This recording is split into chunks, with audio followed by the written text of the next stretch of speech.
झारखंड रे रहुथिबा कमलेश भाई जी कि जने टैक्सी ड्राइवर थिले निजर किछि कस्टमर को नै ओडिसार गोटे सहर रे पहुंची थिले। राति पाखापाखि 13टा बाजी जाइथिला एवं जेतेबेले कमलेश भाई सही सहर रे पहुंचिले सेमान को कहा गला जे आपन पई होटल रे रूम रो व्यवस्था करा जाय पार नै। आपन को निजर रहिया व्यवस्था निजे करबा को पड़िबो। गोटे अजଣା सहर रे राति 13टा बेले कमलेश निज गाड़ी रो स्टीयरिंग धरी भाविबा को लागिले यार एही समय मु कोठी की जिबी मो पाखरे एते पैसा मध्य नाही जे 3000-4000 टंका देई गोटे होटल रे आज रही जाई परिबी। एवं एही पैसा बंचाइबा चक्कर रे कमलेश सहित एमिति गोटे घटना घटिला जहा ताको भीतर पूरा झिंझोड़ देइथिला। किंतु एही घटनार सबुठार आश्चर्यजनक अंश होची यार बैक स्टोरी जहा आपणक भीतर आत्मा को मध्य हलै पकेबो। तबे चलंतु आमे आज एई कहानी रे कमलेश सह घटितिबा एई भयंकर कहानी टी मु आपन कहबी। तेनो सांग माने कमलेश जामशेदपुर रे रहउथिले।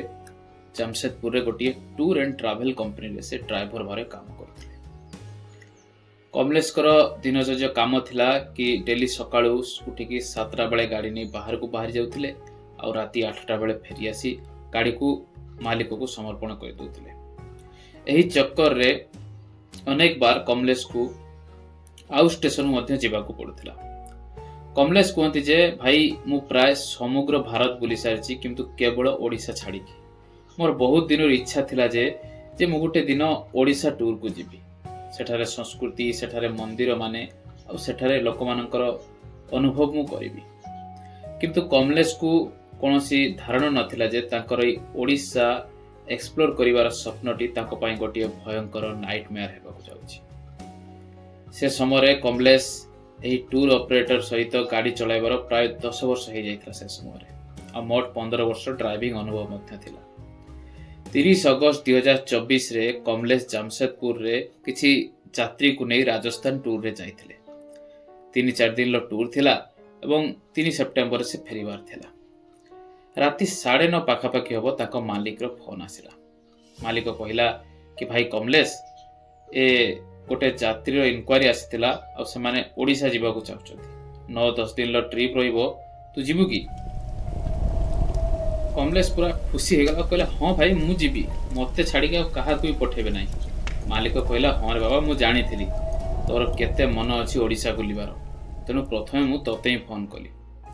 ससरे प्लान हैला 6 सेप्टेम्बर रे भुवनेश्वर जीवे आ 10 सेप्टेम्बर रे कस्टमर झियर एंगेजमेंट थिला आ परे बालेश्वर जीवे आ 15 सेप्टेम्बर रे फेरिबे।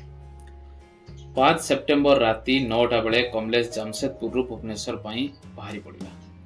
400 किलोमीटर यात्रा 7 घंटा रे कवर करी सकाळ 4टा बेले से भुवनेश्वर रे पहुंची गला। यात्री को ना थिला मोहन जी। से होटल बुक करथिले आ कमलेश पई मध्य रूम रो व्यवस्था थिला। 4-5 दिन से माने भुवनेश्वर रहिले आ 10 तारीख रे एंगेजमेंट रे से माने बालेश्वर जीवाकू सारी की एंगेजमेंट सारी सुरे के बालेश्वर जीवा पई प्रस्तुत हेले।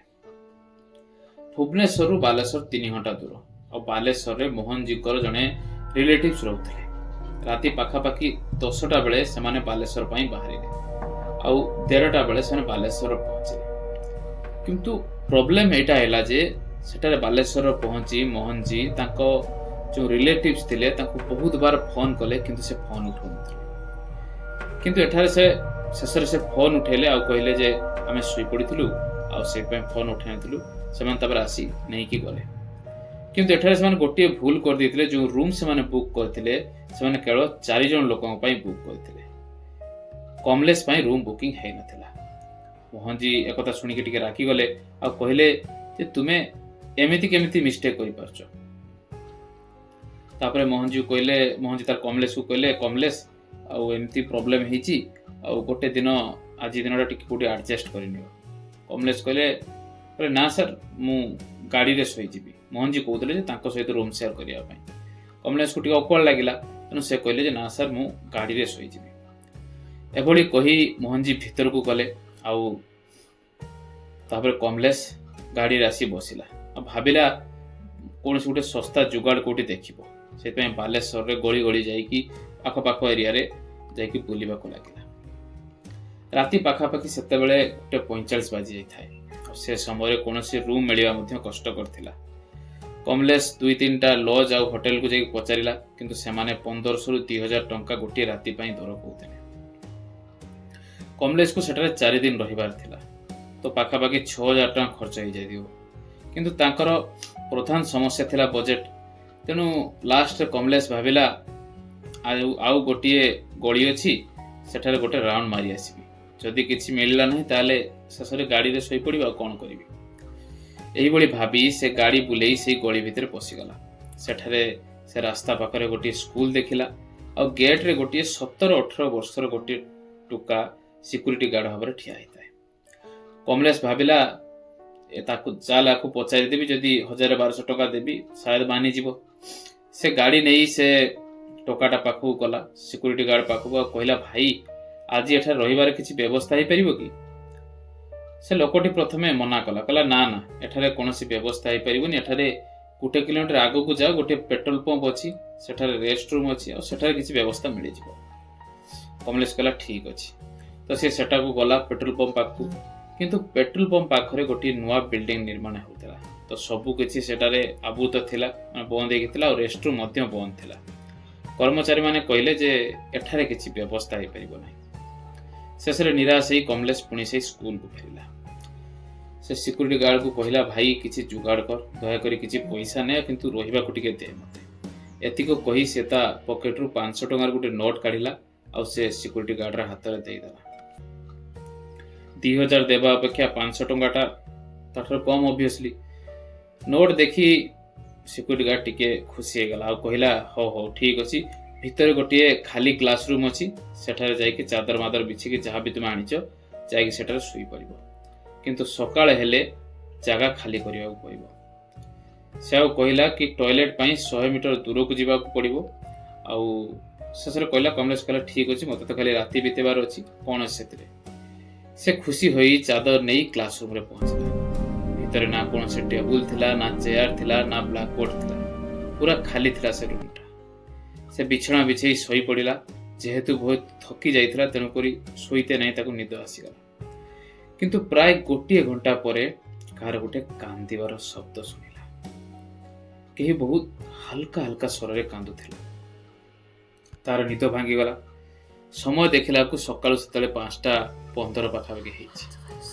ସେ ମୋବାଇଲର ଟର୍ଚ୍ଚ ଅନ୍ କରି ସେଇ ଯେଉଁ କାନ୍ଦୁଥିଲା ସେଇ ଦିଗକୁ ପକେଇଲା, ଆଉ ସେ ଦେଖିଲା କି ସେଠାରେ କେହି ନଥିଲେ। ସେ ଭାବିଲା ସାୟଦ ତାର ଭ୍ରମ ହେଇଥିବ ବୋଲି। ସେ ପୁଣି ଆଖି ବନ୍ଦ କଲା, କିନ୍ତୁ ପୁଣି ସେଇ ଶବ୍ଦ, ଏବେ କାନ୍ଦିବା ଶବ୍ଦ ଆହୁରି ଆସୁଥିଲା ବେଶୀ ଜୋରସେ। ସେଥିରେ କହୁଥିଲା, ସେ ମୋତେ ଘରକୁ ଯିବାକୁ ହେବ, ମୋତେ ମୋ ପୁଅ ସହିତ ଭେଟିବାକୁ ହେବ, ଦୟାକରି ମୋତେ ଘରକୁ ନେଇ ଚାଲ। ଏହା ଶୁଣି କମଲେଶର ଯେମିତି ରକ୍ତ ପୁରା ଥଣ୍ଡା ହେଇଗଲା। ସେ ଟର୍ଚ୍ଚ ଅନ୍ କଲା, ଆଉ 8-9 ମିଟର ଦୂରରେ ଗୋଟିଏ ଲୋକ ମୁଣ୍ଡ ତଳକୁ ନଇଁକି ବସିଥିଲା, ଆଉ ଧୀରେ ଧୀରେ ହେଇକି କାନ୍ଦୁଥିଲା। କମଲେଶ ପଚାରିଲା, କିଏ ତମେ? କୌଣସି ଉତ୍ତର ଦେଲା ନାହିଁ। ସେ ଧୀରେ ଧୀରେ ତା ପାଖକୁ ଗଲା, ଆଉ ଭାବିଲା ଯେ ନା ଗୋଟେ ଲୋକ ବସିଛି ବୋଧେ, ଆଉ କାନ୍ଧରେ ହାତ ରଖିବାକୁ ଯାଉଥିଲା। ସେ ଲୋକଟା ମୁଣ୍ଡ ଉଠେଇଦେଲା। ଭାଇ ତାକୁ ଦେଖି କମଲେଶର ପାଦ ତଳୁ ଯେମିତି ମାଟି ଖସିଗଲା। ସେଇ ଲୋକଟାର ଆଖି ନଥିଲା, ଆଉ ଆଖିର ସ୍ଥାନରେ ପୁରା ଗୋଟେ ହୋଲ ଥିଲା, ଗୋଟେ କଣା ଥିଲା, ଏବଂ ସେ ଏକ ଦୃଷ୍ଟିରେ କମଲେଶକୁ ଦେଖି କହୁଥିଲା, ମୋତେ ମୋ ପୁଅ ପାଖକୁ ନେଇ ଚାଲ। ଏହା ଶୁଣି କମଲେଶ ଚିତ୍କାର କରି କ୍ଲାସ ରୁମ୍ ବାହାରକୁ ଦୌଡ଼ି ଦୌଡ଼ି ଚାଲିଲା। ଏପଟେ କମଲେଶର ଚିତ୍କାର ଶୁଣି ସେ ସିକ୍ୟୁରିଟି ଗାର୍ଡ ପିଲାଟି ସେଠାକୁ ମଧ୍ୟ ଦୌଡ଼ିକି ଆସିଲା। କମଲେଶ ଭୟରେ କମ୍ପିତ ହୋଇ କହିଲା, ଭିତରେ କିଏ ଗୋଟେ ବସିଛି, ଆଉ ବହୁତ ଅଜବ ଦେଖାଯାଉଛି ତା ମୁହଁଟା। ସିକ୍ୟୁରିଟି ଗାର୍ଡ ଆଉ କମଲେଶ 2 ଜଣ ଯାକ ପୁଣି ଥରେ ମିଶିକି କ୍ଲାସ ରୁମ୍କୁ ଯାଇକି ଦେଖିଲେ, କିନ୍ତୁ ସେଠାରେ କେହି ନଥିଲେ। ସେ ସିକ୍ୟୁରିଟି ଗାର୍ଡ ପିଲାଟି କହିଲା, ସାୟଦ ତୁମକୁ ଭ୍ରମ ହେଇଥାଇପାରେ, ତମେ ହାଲୁସିନେସନ ହେଇଥିବ ତମର, ଯେହେତୁ ତୁମେ ବହୁତ ଥକି ଯାଇଥିବ, ତେଣୁକରି ତମର ସେଟା ଭ୍ରମ ହେଇଥିବ। କିଛି ସମୟ ସେ ପିଲାଟି ସେ କମଲେଶ ପାଖରେ ବସିଲା, ଆଉ ଯେତେବେଳେ କମଲେଶକୁ ହାଲକା ନିଦ ଆସିଗଲା, ସେ ପିଲାଟି ଗେଟ୍ ପାଖକୁ ପଳେଇଗଲା। ସେ ରାତି କମଲେଶ ଯେମିତି ସେମିତି କାଟିଦେଲା। ପରଦିନ ସକାଳେ ସେ ସ୍କୁଲ ଛାଡ଼ି ସେ ବାଲେଶ୍ୱରର ଆଖପାଖରେ ବୁଲିବାକୁ ବାହାରିଗଲା। ସାରା ଦିନ ବୁଲିଲା, ଆଉ ପାଖାପାଖି ସନ୍ଧ୍ୟା 5:15 ବେଳେ ପୁଣି ସେ ସ୍କୁଲକୁ ଫେରିଲା। କିନ୍ତୁ ଏଥର ସେ ଦେଖିଲାରେ କି ଗେଟ୍ରେ କୌଣସି ସିକ୍ୟୁରିଟି ଗାର୍ଡ ନାହିଁ। ସେ ଭାବିଲା ପାଖାପାଖି ସେ ଖାଇଥିବ କି ଖାଇବା ପାଇଁ ଯାଇଥିବ। ତ ସେ ସିଧା ସେଇ କ୍ଲାସରୁମକୁ ଗଲା ଆଉ ବିଛଣା ବିଛିବାକୁ ଲାଗିଲା। ଏହି ସମୟରେ ମୋହନଜୀର ଫୋନ୍ ଆସିଲା। ମୋହନଜୀ ମାନେ ତାଙ୍କର ମାଲିକ। ମୋହନଜୀ କହିଲେ କି କମଲେଶ, ଆମେ କାଲି ହିଁ ଫେରିବାକୁ ପଡ଼ିବ। ଆମର 4 ଦିନର ଷ୍ଟେ ଥିଲା, କିନ୍ତୁ ଏବେ ଆଉ ଆମେ ରହିବୁ ନାହିଁ, ଆମ କାମ ସରିଗଲାଣି। ଏହା ଶୁଣି କମଲେଶ ବହୁତ ଖୁସି ହେଇଗଲେ। କହିଲେ ଚାଲ, ଏଠାରୁ ତ ମୁକ୍ତି ମିଳିବ ଏଇ ଯେଉଁ ଜାଗାରୁ, ଏତେ ଟେନସନ୍ ନେଇପାରିବିନି। ଖୁସିରେ ସେ ବାହାରକୁ ଯାଇ ଗୋଟେ ବିୟର ବୋଟଲ ଆଉ କିଛି ଚଖଣା ନେଇକି ଆସିଲା। ଭାବିଲା ଆଜି ଗୋଟେ ରାତି ଯେମିତି ହେଲେ ବାହାରେ ଗୋଟେ ବିୟର ପିଇକି ମନ ଶାନ୍ତି କରିଦେବା। କ୍ଲାସରୁମରେ ବସି ଗୋଟେ ଛୋଟ ପାର୍ଟି କରିବାର ଇଚ୍ଛା କଲା। ରାତି ପାଖାପାଖି 11:30 ହେବ। ବିଛଣା ବିଛେଇ ଶୋଇପଡ଼ିଲା। ପ୍ରାୟ ଅଧଘଣ୍ଟା ପରେ ହଠାତ୍ ଗୋଟେ ବହୁତ ଖରାପ ଟାଇପର ଗନ୍ଧ ଅନୁଭବ କଲା। ସେ ଏମିତି ଲାଗୁଥିଲା ଯେ ପାଖରେ କୌଣସି ଗୋଟେ ପଚା ଜିନିଷ ପଡ଼ିଛି।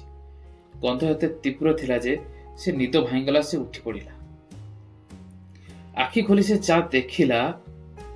ଦେଖିଲା ଯେ ସମ୍ପୂର୍ଣ୍ଣ କ୍ଲାସରୁମ ଚାରିପାଖରେ ପୁରା ଡେଡ୍ ବଡି ପଡ଼ିକି ରହିଛି। ପାଖାପାଖି 200ରୁ 250 ଡେଡ୍ ବଡି ଚାରିଆଡେ ବିଖିରି ହେଇକି ପଡ଼ିଛି। କାହାର ହାତ କଟା ହେଇଛି ତ କାହାର ପାଦ କଟା ହେଇଛି, କାହାର ମୁଣ୍ଡ ନଥିଲା ତ କାହାର ପେଟ କଟା ହେଇଥିଲା। କମଲେଶ ପୁରା ଭୟରେ କମ୍ପି ଉଠିଲା। ସମସ୍ତ ନିଶା ଯାହା ବି ସେ ନେଇଥିଲା, ମଦ, ସବୁ ନିଶା ତାର ବାହାରିଗଲା। ସେ ତୁରନ୍ତ ଚାଦର ସमेଟିକି ବାହାରକୁ ଦୌଡ଼ିବାକୁ ଲାଗିଲା। ତେବେ ପଛରେ କେହି ତାର ହାତ ଧରିକି ପଛକୁ ଯେମିତି ଫିଙ୍ଗିଦେଲା। ସେ ଗୁଦଗାଦ କିନା ତଳେ ପଡ଼ିଗଲେ ଆଉ ଦେଖିଲେ ସେ ଗୋଟେ ମୃତଦେହର ଢେର ଉପରେ ସେ ପଡ଼ିଛନ୍ତି। ପୁରା ଗାଦି ହେଇଛି ମୃତଦେହ। 10ରୁ 15 ସେକେଣ୍ଡ ପରେ ହଠାତ୍ କେହି ବିୟର ବୋଟଲଟାକୁ ଉଠେଇ ତା ମୁଣ୍ଡରେ ମାରିଦେଲା ଆଉ କମଲେଶ ସେଠାରେ ବେହୋସ ହେଇଗଲା। ପରଦିନ ସକାଳୁ 9:30 ବେଳେ ତା ଆଖି ଖୋଲିଲା ଆଉ ସେ ବାଲେଶ୍ୱରର ସରକାରୀ ହସ୍ପିଟାଲରେ ଥିଲେ। ପାଖରେ ସେଇ ସିକ୍ୟୁରିଟି ଗାର୍ଡ ପିଲାଟି ଥିଲା।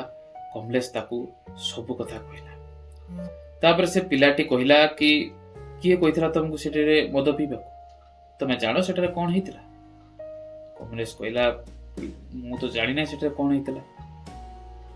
ପିଲାଟି କହିଲା ଏ ଯୋଉ ସ୍କୁଲ ତମେ ରହିଥିଲ, ଏ ସ୍କୁଲଟା ନାଁ ହେଲା ବାହାନଗା ହାଇସ୍କୁଲ। ଆପଣଙ୍କର ମନେ ଥିବ 2 ଜୁନ 2023ରେ ବାଲେଶ୍ୱରରେ ଗୋଟେ ଭୟଙ୍କର ଟ୍ରେନ ଦୁର୍ଘଟଣା ହେଇଥିଲା। 500ରୁ ଅଧିକା ଲୋକ ମରିଥିଲେ ଆଉ ହସ୍ପିଟାଲରେ ରଖିବା ପାଇଁ ଜାଗା ନଥିଲା। ତେଣୁ ସେହି ମୃତଦେହ ଗୁଡ଼ିକୁ ଏହି ସ୍କୁଲର କ୍ଲାସରୁମରେ ରଖାଯାଇଥିଲା, ଯେ ପର୍ଯ୍ୟନ୍ତ ସେମାନଙ୍କର ପରିଚୟ ହେଇନଥିଲା। କିଛି ମୃତଦେହ ଅପୂର୍ଣ୍ଣ ଥିଲା, ମାନେ ହାତ ନଥିଲା, ପାଦ ନଥିଲା, ମୁଣ୍ଡ ନଥିଲା। ଆଉ ସେଇ ଘଟଣା ପରେ ସ୍କୁଲର ଛାତ୍ରଛାତ୍ରୀ ମାନେ, ପିଲାମାନେ ମଧ୍ୟ ଅଜବ ଅଜବ ଘଟଣା ମଧ୍ୟ ଅନୁଭବ କରିଥିଲେ। ଆଉ ଘରେ ସବୁ ଗାର୍ଡିଆନ ମାନେ ପ୍ରୋଟେଷ୍ଟ ମଧ୍ୟ କଲେ। ଶେଷରେ ସେଇ କ୍ଲାସରୁମକୁ ଭାଙ୍ଗି ଦିଆଯାଇଥିଲା ଆଉ ପାଖରେ ଗୋଟେ ନୂଆ ବିଲ୍ଡିଂ ଏବେ ତିଆରି ହେଇଛି। ତେଣୁ ଏହା ଥିଲା କମଲେଶର ସେଇ ଘଟିଥିବା ଘଟଣା, ବାହାନଗା ହାଇସ୍କୁଲରେ ସେଇ ଗୋଟେ ଭୟଙ୍କର ଘଟଣା ରାତିର ତାର କାହାଣୀଟି, ଯାହା ସିଧା ସମ୍ପର୍କ ବାଲେଶ୍ୱରର ଟ୍ରେନ ଦୁର୍ଘଟଣା ସହିତ ଥିଲା। ଯଦି ଆପଣ ଆମ ବାଲେଶ୍ୱରର ପାଖାପାଖିରେ ରହୁଥିବେ ତାହେଲେ ଏ ବିଷୟରେ ଆପଣ ନିହାତି ଜାଣିଥିବେ। ଆଉ ଯଦି ବାଲେଶ୍ୱର ଆପଣ ରହୁଛନ୍ତି ତାହେଲେ କମେଣ୍ଟ ସେକ୍ସନରେ ଲେଖିକି କୁହନ୍ତୁ ଆପଣ ବାଲେଶ୍ୱରର କେଉଁ ଜାଗାରେ ରହୁଛନ୍ତି। ଯଦି ଆପଣ ପରିବାରରେ ଏମିତି କିଛି ଘଟଣା ଅଛି ତାହେଲେ ଏଇ ଯେଉଁ ଇମେଲ୍ ଆଇଡି ଆପଣଙ୍କୁ ଶୋ କରୁଛି ବା ଡେସ୍କ୍ରିପସନରେ ଆପଣଙ୍କୁ ଇମେଲ୍ ଆଇଡି ମିଳିବ, ସେ ଇମେଲ୍ ଆଇଡିରେ ଆପଣଙ୍କର କାହାଣୀ ଆମ ପାଖରେ ସେୟାର କରିପାରିବେ, ଯେଉଁଟାକି ଆମେ କାହାଣୀ ମାଧ୍ୟମରେ ସମସ୍ତଙ୍କୁ ଜଣାଇ ପାରିବା। ପୁଣି ଦେଖା ହେବ ଆଗାମୀ ଭିଡ଼ିଓରେ ଆଉ ଗୋଟେ ହରର କାହାଣୀ ସହିତ। ସେ ପର୍ଯ୍ୟନ୍ତ ନିଜର ଧ୍ୟାନ ଦିଅନ୍ତୁ। ହର ହର ମହାଦେବ, ଜୟ ଜଗନ୍ନାଥ।